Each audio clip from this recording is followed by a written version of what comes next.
Sometimes life breaks your heart not with loud arguments or betrayals, but with a few quiet words you never expected to hear. I still remember that morning, warm sunlight slipping through the curtains, the smell of tea filling my small kitchen, and a strange calmness in my heart. It was one of those days when you feel like something good is about to happen. My son Ayan had been spending more time with his fiancée lately, and I thought maybe, just maybe, they had finally decided on a wedding date. I smiled to myself while stirring sugar into my tea, imagining the laughter, the guests, the decorations. The music, a house filled again with noise and joy. Ever since my husband passed away 3 years ago, silence had become my constant companion. But Ayan's wedding, that was supposed to bring life back into this home.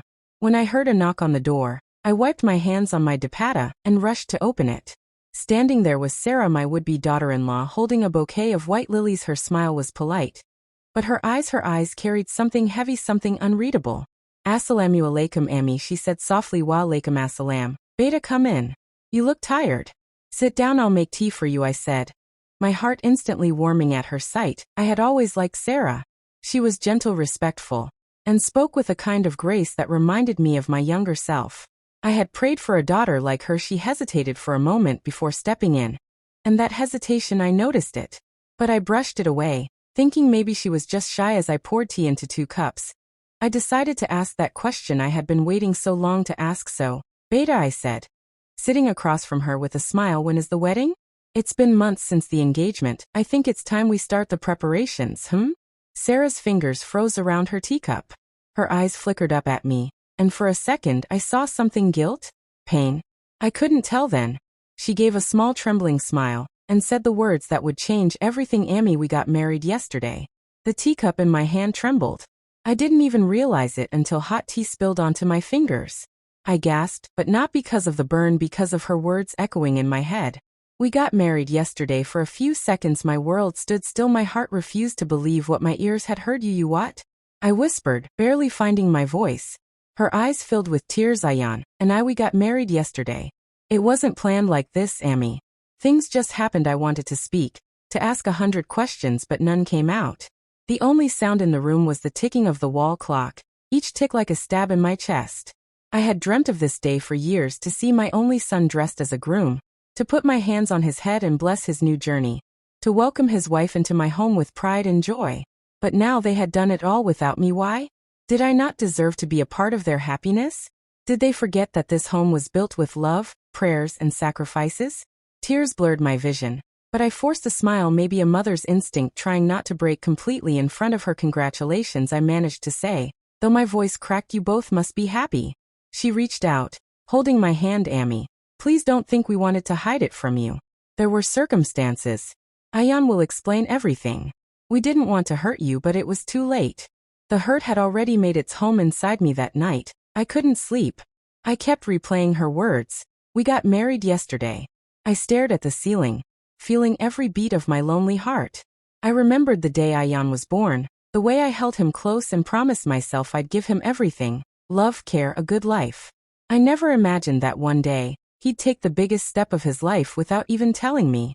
Maybe I wasn't the mother I thought I was. Maybe I had failed somewhere. The next morning, I woke up early. I sat near the window, watching the sunrise. The light felt colder than usual. My eyes were swollen, my throat dry. I heard the door open, and my son's voice called out softly, "Ami." 1,000 emotions rushed through me: love, anger, confusion, and longing. I turned slowly and saw him standing there, his face tired but calm, a trace of guilt in his eyes. I didn't know whether to hug him or scold him. "Why, Ayan?" I asked in a low voice. "Why did you do this without me?" He took a step closer, then knelt beside me. "Ami, please listen to me. Once things weren't simple." And that's when his story began. The story behind their sudden marriage, the one I wasn't a part of. "Ami, please listen to me." Once Ayan's voice trembled as he sat beside me. I could see guilt all over his face, the kind of guilt that eats a person from the inside. I folded my hands tightly in my lap, forcing myself to stay calm. My heart was screaming, but I needed to understand. I needed to know why. He took a deep breath. "Ami, things happened so fast. I didn't plan to hide it from you. I swear, I didn't." I turned my face away, staring out the window at the morning sky. "Then what stopped you, Ayan? Was my blessing so hard to ask for?" There was silence, the kind of silence that speaks louder than any words. He rubbed his hands together nervously. "Ami, Sarah's father. He didn't want us to be together. My head turned sharply toward him. What do you mean? He wanted her to marry someone else, someone from his business circle. He said our relationship wasn't practical. He even threatened to cut her off completely if she didn't agree. My breath caught in my throat. So, you both decided to get married in secret? Ayan nodded slowly. Yes. It all happened yesterday. We went to the court. Just 2 witnesses and the qazi. We thought we would tell you right after. I closed my eyes. Court marriage, 2 words that felt like knives. All my dreams, the mendi, the dolki, the laughter, the lights all vanished in that moment. My son, whom I raised with every ounce of love I had chosen the quickest way to secure his love without me. Tears rolled down my cheeks. Silent but burning. Amy. He whispered, I know what I did hurt you. But I couldn't lose her. I couldn't let her father take her away. I opened my eyes and looked at him, really looked at him. He was no longer the little boy who clung to my hand at school gates. He was a man now, making choices, even painful ones, for love. But still a part of me ached. Beta, I said softly. I understand love makes us do things. But you must understand a mother's heart too. You both could have come to me. We could have found a way together. He lowered his head. I know, Amy. I should have. I just didn't want you to face anyone's anger or judgment. I thought I was protecting you. Protecting me. The irony stung in trying to protect me. He had isolated me from the most important day of his life. Later that afternoon, I found myself in the kitchen again, the same place where the storm had started. I was making tea when I heard soft footsteps behind me. Sarah's voice came, gentle and trembling. Amy, may I help you? I didn't look back right away. You're a guest, Beta. Sit down. She stepped closer, her tone heavy with guilt. Amy, I don't want to be a guest. I want to be your daughter. Those words cracked something inside me. I turned around slowly. Her eyes were red from crying, her hands nervously twisting her dupatta. She looked so fragile, not like a new bride, but like a girl caught between love and guilt. Why didn't you both tell me, Sarah? I asked quietly. Did you think I wouldn't understand? That I'd stand in your way? Her lips quivered. No, Amy. I was scared not of you, but of losing him. My father was forcing me into another marriage. Ayan begged me to wait, but the date was set. I didn't have time. I told him I couldn't go through with it. And he said, then let's do it now. Her tears fell freely, each one a small apology that words couldn't express. We didn't plan to hurt you. We just wanted to be together. But every moment since then, I felt like I betrayed you.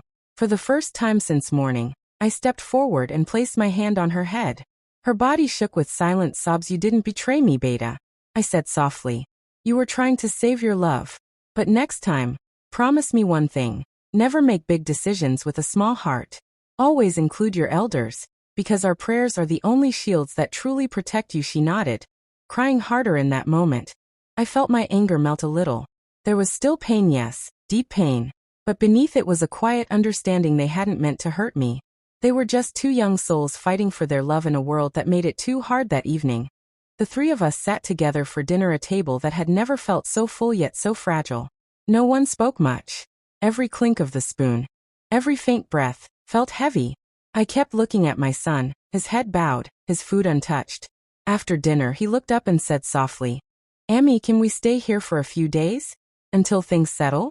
I hesitated. My heart was torn between pride and love. But in the end, love won. It always does, of course. I said, my voice barely above a whisper. This house is yours. He looked up, eyes shining with relief. Thank you. Amy. Sarah's eyes met mine across the table, full of gratitude and something deeper, longing. Longing to be accepted, not as the girl who married my son in secret, but as a daughter who wanted to belong. I nodded slightly, giving her a faint smile. Maybe this wasn't the beginning I had dreamed of, but maybe, just maybe, it could still become something beautiful. Forgiving isn't always about saying it's okay. Sometimes it's about learning to live with the ache and still choosing love over anger. The house felt different after that day, not louder, not happier, just different. There were more footsteps, more movement. And yet, somehow, a strange silence still lingered between the walls. Maybe it wasn't the kind of silence that comes from emptiness, but the one that comes from unspoken emotions. Ayan and Sarah had started living with me. They tried to help, tried to bring back normalcy. Sarah would wake up early and make breakfast. Ayan would insist on doing the grocery shopping himself. But every small kindness they offered only reminded me of the wound I was still trying to heal. Every time Sarah called me Amy, my heart ached, not because she said it, but because I still remembered the day I heard her say we got married yesterday. Those words were like an echo that refused to fade. One evening, while folding laundry in my room, I overheard them talking softly in the next room. Sarah said, "Ayan, she's still hurt. I can feel it. She talks kindly, but something in her eyes breaks me." He sighed. "I know. She'll forgive us with time." There was a pause, then Sarah whispered, "But what if she never does?" I froze, holding a half-folded shawl in my hands. I wanted to tell her, "I'm trying, Beta."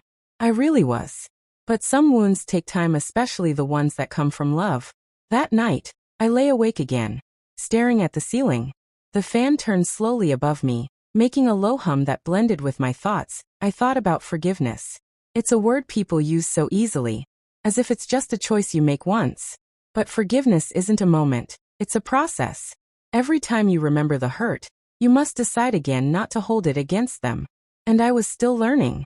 In the dark, my mind drifted back to when Ayan was a child, how he used to bring me wildflowers from the park, his tiny hands clutching them proudly. "For you, Amy," he'd say, grinning with his missing teeth. He'd been my whole world since the day he was born. I'd faced every storm alone, raised him on my own after his father passed.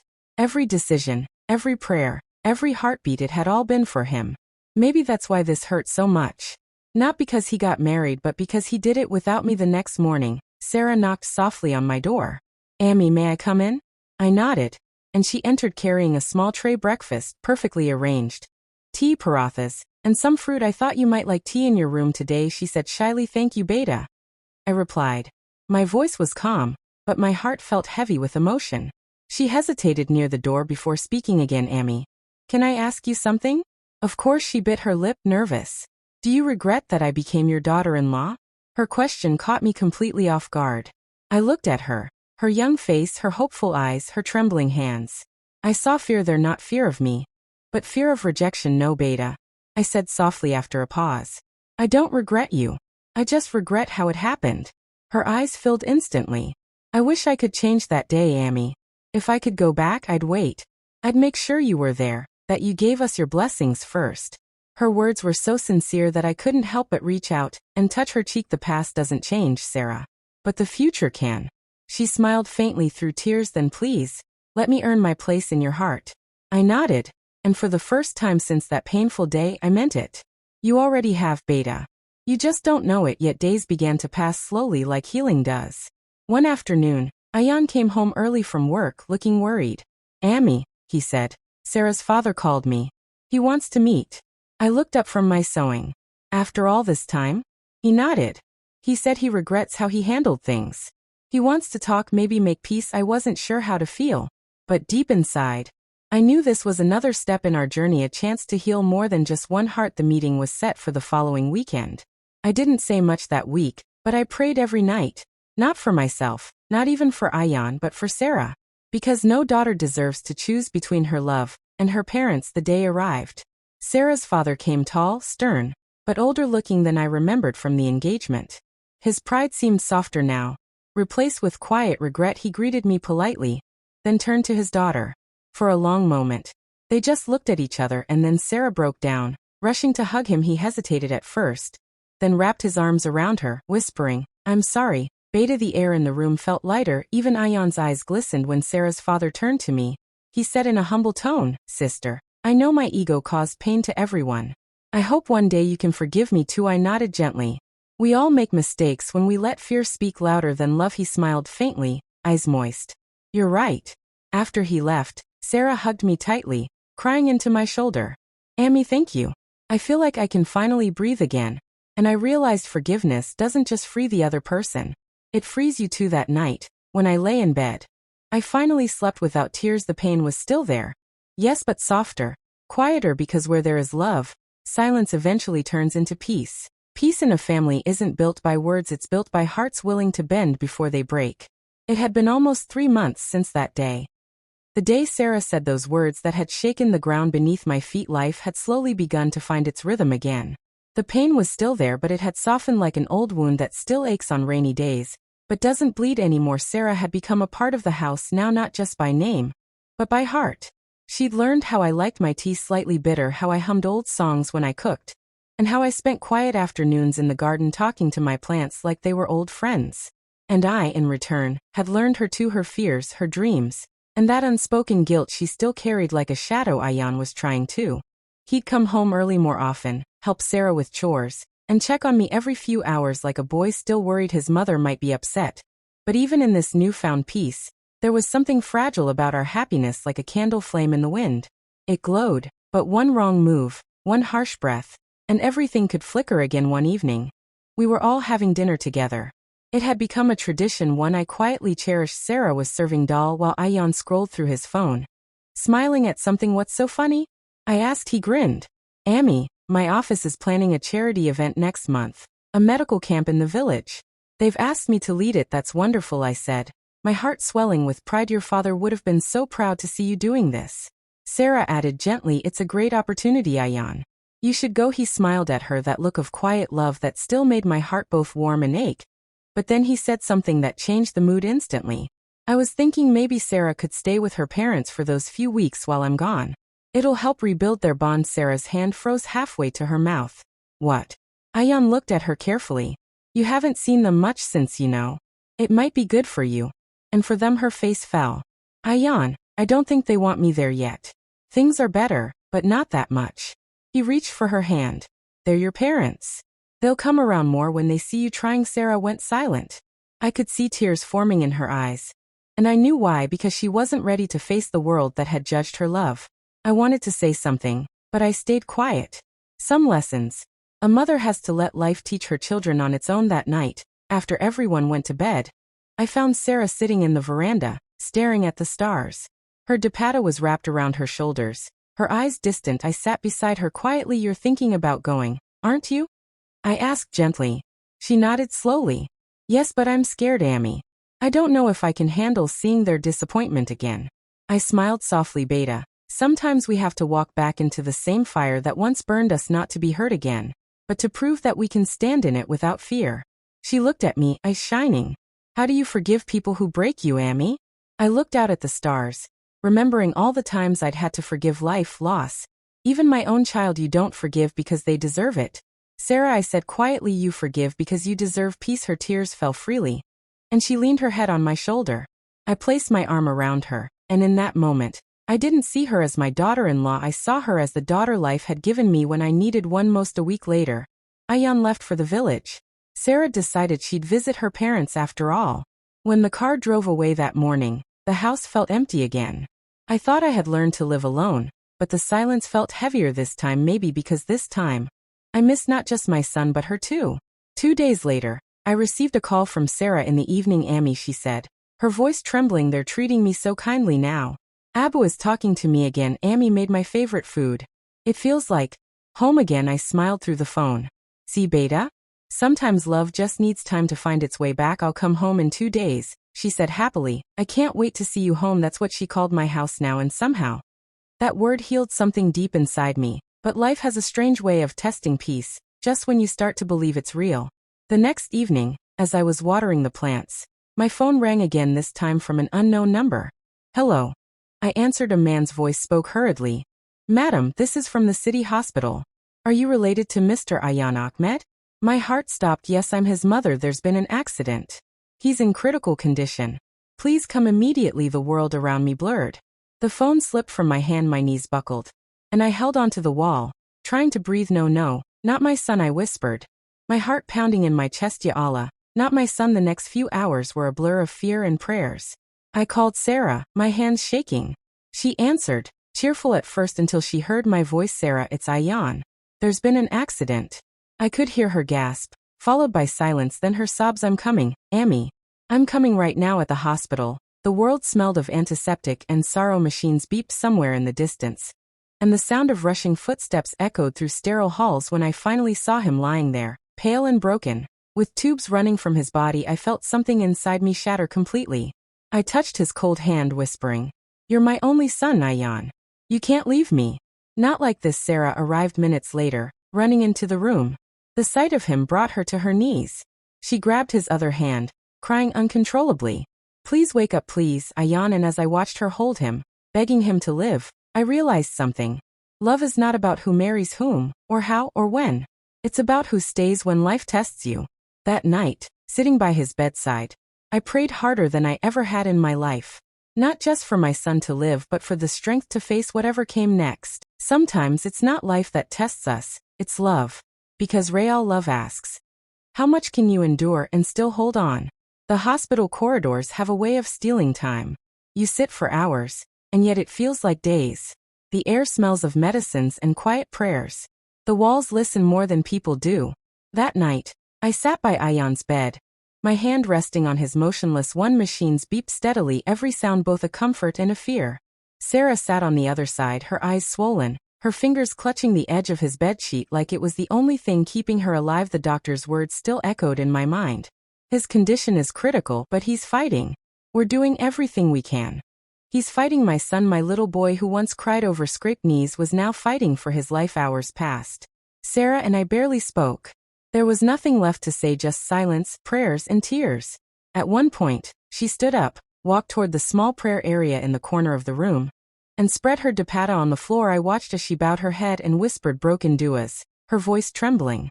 Ya Allah, take everything from me if you have to, but don't take him. Tears rolled down my face as I listened. In that moment, I didn't see her as the girl who had married my son without me. I saw her as a woman, fragile, human, and deeply in love. When she finished, she turned to me and whispered, Emmy, please eat something. I shook my head. Not until he opens his eyes. She came closer, sat beside me, and gently held my hand. You've been sitting here all day. You need strength to pray for him. Her voice cracked, but her words were filled with care. It was then I realized she wasn't just his wife. She was my child too now, suffering the same pain I was. I squeezed her hand. We'll both eat when he does. The next morning, the doctor came with updates. His tone was cautious but hopeful. He's stable for now. The next 24 hours are crucial. Stable. A small word, but to us it felt like a lifeline. Sarah broke down, covering her face, whispering thanks to God. I placed a hand on her shoulder. For the first time, I pulled her into my arms, and we cried together, not as mother and daughter-in-law, but as two women who shared the same heartbeat. Lying on that hospital bed, days went by slowly. I lost track of time. Sunrise, sunset, it all blurred together. The hospital became our home. Sarah never left his side. She'd hold his hand for hours, whispering memories, how he used to make her laugh, how he promised to take her to the beach after work, how he wanted to give me the world. Sometimes I would watch her silently, my heart aching both for her love and for my son's stillness. There was one night I'll never forget. The nurse came in to check his vitals, and suddenly the machine beeped. Faster, doctor. She shouted. I froze, my body cold. Sarah clutched his hand, crying, Ayan, please. I couldn't move. My heart stopped as I watched doctors rush in. The sound of machines, the voices shouting instructions, everything blurred. His pulse is dropping. No, no, please, Sarah screamed, her voice breaking into pieces. I fell to my knees, whispering, Ya Allah, have mercy. Then suddenly the beeping steadied again. The room quieted. The doctor turned, wiping his brow. He's okay. He's okay for now. I collapsed into the chair, shaking. Sarah was sobbing uncontrollably, clutching his hand to her heart. That was the night I realized something profound. Life can break you in seconds, but love can put the pieces back together. The next morning, as sunlight filtered through the blinds, I saw something I hadn't seen in days. A small movement. His fingers, Ayan's fingers, twitched slightly in Sarah's hand. She gasped, Dammy, look. He moved. I rushed to his side, my tears already falling. His lips trembled, his eyelids fluttered weakly. Then, in the faintest whisper, I heard it, Ammi. That one word shattered me completely. I fell to my knees beside his bed, kissing his hand, sobbing uncontrollably. I'm here, Beta. I'm right here. Sarah was crying too, whispering, thank you, Allah, thank you. The doctor came in, smilings responding. This is a very good sign. The air in the room changed instantly. The heaviness, the fear, the helplessness, all of it lifted like a fog. We had been on the edge of losing him, and now, we were being given a second chance. Later, as he slept, Sarah turned to me, eyes filled with tears. Ammi, I thought I was strong, but I wasn't. You were. You prayed even when I lost hope. I shook my head softly. No, Beta. We were strong together. She smiled weakly. You've given me more love than I deserve. I cupped her face gently. And you've given me more strength than I thought I had. That night, as I watched both of them sleep, my son recovering, my daughter-in-law finally breathing in peace, I felt something deep inside me heal completely. I realized forgiveness had fully bloomed in my heart. Not the forgiveness of words, but the kind that's written in tears and tested in pain. A few days later, when Ayan was discharged, we brought him home. The house smelled of comfort again, freshly cooked food, clean sheets, quiet laughter. Sarah wouldn't let him move much, fussing over him every second. I smiled, watching her care for him the way I once did. And when Ayan reached out one evening and held both our hands, saying, "I don't deserve either of you," I just smiled and whispered, "That's what makes you ours." For the first time in months, I felt true peace, not the fragile kind, but the kind that grows from pain, patience, and love that survives both. Sometimes, it's after life breaks everything that love quietly walks in, not to fix what was lost, but to build something stronger from the pieces. It had been a month since Ayan came home from the hospital. The days that once blurred into each other with fear were now soft, slow, and full of small blessings. He was getting better, weak, but smiling. Every morning, he'd sit in the courtyard with his tea, sunlight touching his face, Sarah beside him, reading out loud from the newspaper, and I'd watch from the kitchen door, pretending to be busy but secretly memorizing the sight. Because after everything we'd been through, just seeing him alive, breathing, home, that was enough to make my heart bow in gratitude. The first week, I insisted on sleeping near his room. The sound of his breathing at night was my new lullaby. I'd wake up just to peek inside, to make sure he was still there, still okay. Sarah would do the same. I'd find her sitting beside him in the dim light, brushing his hair gently, whispering small prayers. Sometimes she'd see me at the door and smile, tired, but full of quiet faith. We had both been through fire, and somehow, we had walked out of it hand in hand. As days passed, laughter started returning to our home. Slowly, cautiously, like a child learning to walk again. One morning, I was making breakfast when Ayan called out, "Amy, Sarah burned the toast again." Sarah laughed from the other room. "You're lucky I'm even cooking after the way you scolded me last time." "Scolded?" he said, grinning. "I just said salt and sugar are not the same thing." I couldn't help but laugh. A real, deep laugh that felt like sunlight after a long storm. Sarah peeked into the kitchen, smiling. "See, Amy? He's teasing me again. I think that means he's officially recovered good," I said with a soft chuckle. Because I was starting to forget what this house sounded like when he annoyed people. They both laughed. And for the first time in a long while, the air felt light again. One afternoon, while Ayan was resting, Sarah came to me in the garden. I was trimming the jasmine plant when she sat beside me quietly. "Amy," she said softly, "can I tell you something?" I nodded. "I've never seen love like yours. The way you sat in that hospital, praying, not once leaving his side. I understand now what it means to be a mother." Her voice trembled as she continued, "I used to think love was just between two people. But now I know it's what holds families together even when everything falls apart." I put down my scissors and looked at her. "You've learned something most people take a lifetime to understand, Beta." She smiled faintly. "I learned it from you." Her words brought tears to my eyes. I took her hand and said, "You're my daughter now, Sarah. Not just by name but by heart." She froze for a moment, then leaned forward and hugged me tightly. I felt her tears on my shoulder, and I held her as if she'd always been mine. That was the day something truly changed, not just between us, but in the very air of our home. Later that week, Ayan sat with us in the living room. The evening light was warm, and the sound of distant children playing filled the air. He looked at both of us and said, "You know, when I was in the hospital, I heard your voices faintly. I don't know how, but I did. It felt like I was in darkness, and your prayers pulled me out." Sarah wiped her eyes. "I could barely breathe." "Beta," I whispered. "A mother's prayer travels faster than light. It reaches where even medicine cannot." He smiled weakly. "And so does a wife's love, Amy. Between both of you, I didn't stand a chance of dying." We all laughed, but our laughter was laced with tears, the kind that heal more than they hurt. In the following weeks, Sarah's parents began visiting too. They'd bring food, talk kindly, even share memories. The house was alive again, full of forgiveness, laughter, and the sound of second chances. One Sunday, Sarah's father looked at me and said, "You've raised a good son and loved my daughter better than I could have hoped." I smiled. "We both made mistakes, but love fixed them for us." He nodded. "Yes, it did." That night, I sat in the veranda under the stars, sipping tea. Sarah joined me quietly, wrapping her shawl around herself. "Amy," she whispered, "do you ever think about how everything could have been different?" I smiled. "Every day. But then I remember, if it had all gone perfectly, we might never have learned the meaning of love this deeply." She leaned her head on my shoulder. I used to think love was something you fight for. Now I know it's something you protect. I placed my hand over hers. And we'll protect it. Together the jasmine around us swayed in the soft night breeze, its fragrance wrapping around us like a blessing. As the days turned into weeks, Ayan got stronger. Soon he was back at work, but he never left without saying, "Ami dua Dina," and Sarah would always add, "And lunch Dina."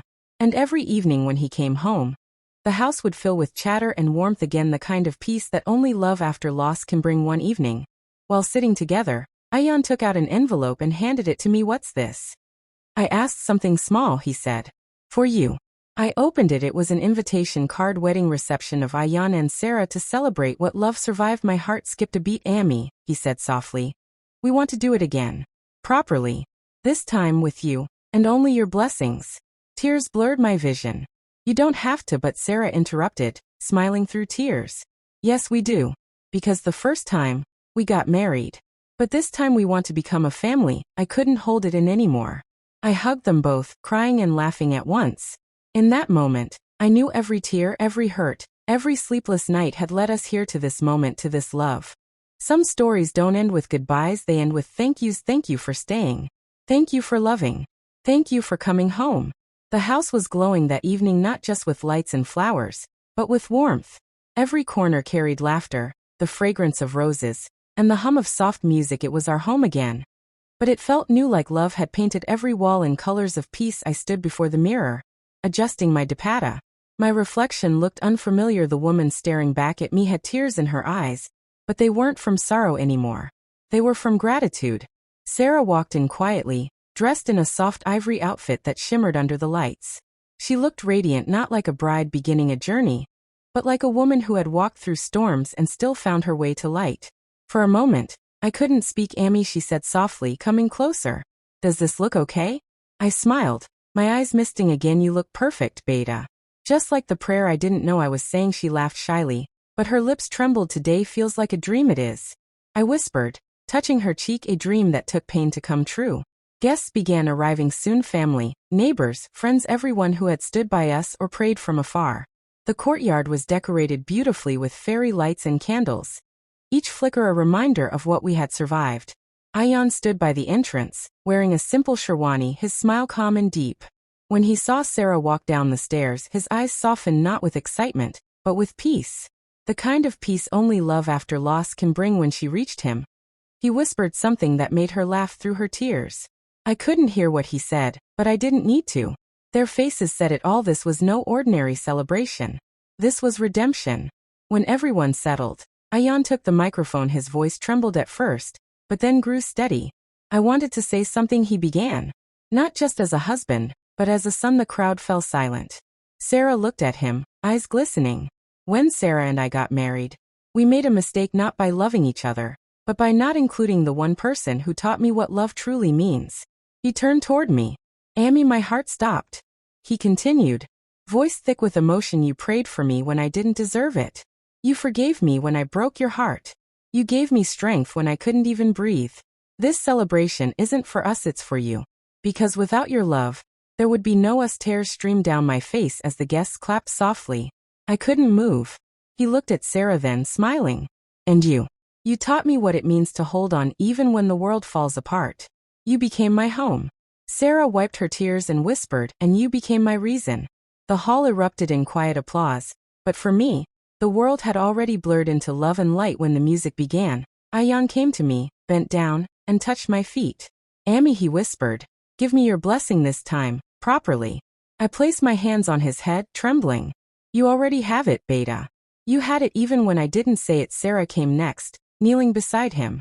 I cupped her face, my tears falling freely. "From today," I said softly, "you are not my daughter-in-law. You are my daughter." She hugged me tightly, crying. The crowd watched, many wiping their own eyes. In that embrace, something sacred happened. Forgiveness turned into family. Later that night, after the guests had left and the lights dimmed, I sat alone for a while, watching Ayan and Sarah laughing together in the garden. The jasmine was in full bloom again, its scent mingling with the soft night air. I remembered the first time I'd asked her that question, "When's the wedding?" And her answer had broken me. "We got married yesterday." Back then, those words had felt like betrayal. Now they felt like a promise fulfilled because yesterday they got married but today we became a family. Sarah came and sat beside me, resting her head on my shoulder. Amy, she whispered. Thank you for not giving up on us. I smiled faintly, brushing her hair back. Thank you, Beta, for teaching me what love really looks like. She looked up, eyes shining. What does it look like? I glanced at Ayan, then at her. It looks like this: two people who hurt each other, but still choose to heal together. It looks like forgiveness. She smiled through tears. And it feels like home. I nodded. Exactly. That night, as the house quieted, I stood by the window looking at the stars. I whispered a prayer, not of asking, but of gratitude. Ya Allah. Thank you for breaking me just enough to teach me what love is. Thank you for returning my son, my peace, and the daughter I never had. The wind carried the scent of jasmine through the window. It smelled like peace, fragile, sacred, earned. And as I closed my eyes, I realized the story that began with heartbreak had ended with wholeness. Epilogue. Life doesn't always give us the love we want when we want it. Sometimes it makes us wait, breaks us, tests us, and then gives us something purer than we ever imagined. I asked my daughter-in-law about the wedding once and her reply broke me, but what I didn't know then was that her love and my forgiveness would build the kind of family that even pain couldn't destroy, and that was our real wedding day.